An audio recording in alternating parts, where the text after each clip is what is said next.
Bonsoir à tous et bienvenue sur France 24. Il est 18h à Paris, à la une de l'actualité, la trêve dans les combats entre Israël et le Hamas. Le fait du jour, dans une dizaine de minutes, même un peu avant d'ailleurs, consacré à la victoire justement du leader d'extrême droite aux législatives aux Pays-Bas. On fera un point avec Caroline de Camaret.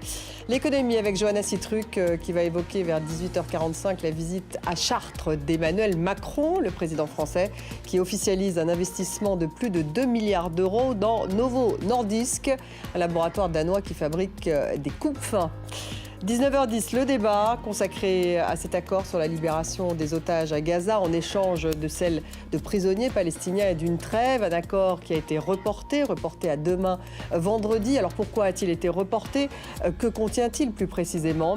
Quelles sont les coulisses des négociations, notamment avec le Qatar et les États-Unis? Quelles conséquences sur le conflit? Voilà les questions que nous allons poser à nos invités. Ça sera à 19h10. La trêve dans les combats entre Israël et le Hamas entrera en vigueur demain matin, vendredi à 6h, heure de Paris. Et un premier groupe de 13 otages sera libéré dans l'après-midi à 15h, heure de Paris. Donc demain, vendredi, en tout cas, c'est ce qui a été annoncé à la fois par le Qatar, mais également par Israël et le Hamas. L'accord prévoit la libération de 50 otages à Gaza contre 150 prisonniers palestiniens et une trêve de 4 jours. Israël a ajouté d'ailleurs avoir reçu une première liste et être en contact avec toutes les familles.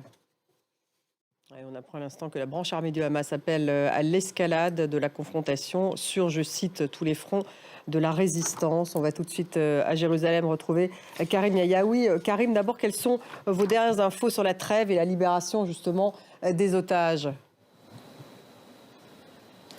Alors, en ce qui concerne la libération des otages, les autorités israéliennes se sont voulues très prudentes. Merci Karim. Karim Yayaoui en direct de Jérusalem.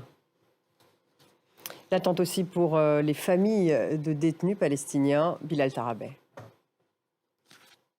Sachez qu'à Gaza, le directeur de l'hôpital Al-Shifa ainsi qu'un chef de service de l'établissement ont été arrêtés par Israël selon l'armée israélienne.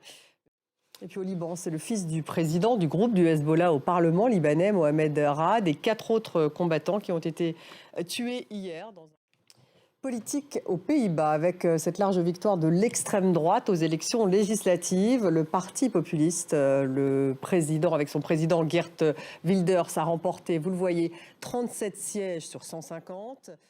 On en parle avec la chef du service politique Europe, Caroline de Camaret. Bonsoir Caroline. Bonsoir. D'abord, cette victoire, il faut le rappeler, elle est plus large que prévu. Comment l'expliquer ? Ça a été une énorme surprise pour la presse néerlandaise, pour la presse européenne, qui ne s'attendait pas du tout à ça.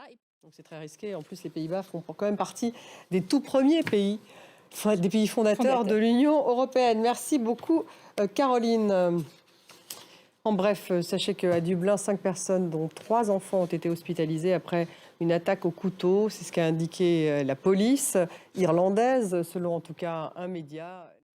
Je vous le disais en titre. En Chine, des cas de pneumonie de type inconnu ont été révélés ces derniers jours dans le nord du pays. Bien sûr, ces cas suscitent l'inquiétude 4 ans après le début de la pandémie de Covid-19. Thibaut Francesquet et Jenny Chine. En Inde, depuis le 12 novembre dernier, 41 ouvriers sont pris au piège dans un tunnel qu'ils construisaient dans l'Himalaya indien et qui s'est effondré. C'est une course contre la montre qui est engagée pour les équipes de secours afin d'extraire les ouvriers des décombres. Il ne reste plus que quelques mètres pour atteindre le groupe de mineurs, Vedika Bal. Et puis en France, ce coup double pour Neige Sino, après le féminin. Elle a remporté le prix Goncourt des lycéens pour son livre Triste Tigre.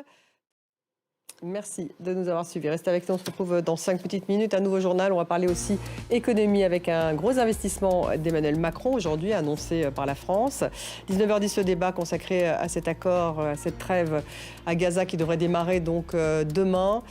Un accord donc sur l'échange entre 50 otages contre 150, la libération de 150 prisonniers palestiniens. On va y revenir. Pourquoi est-il reporté? Est-ce qu'il sera effectivement appliqué demain? Dans quelles conditions? Toutes les questions que nous allons poser à nos invités, ça sera à 19h10.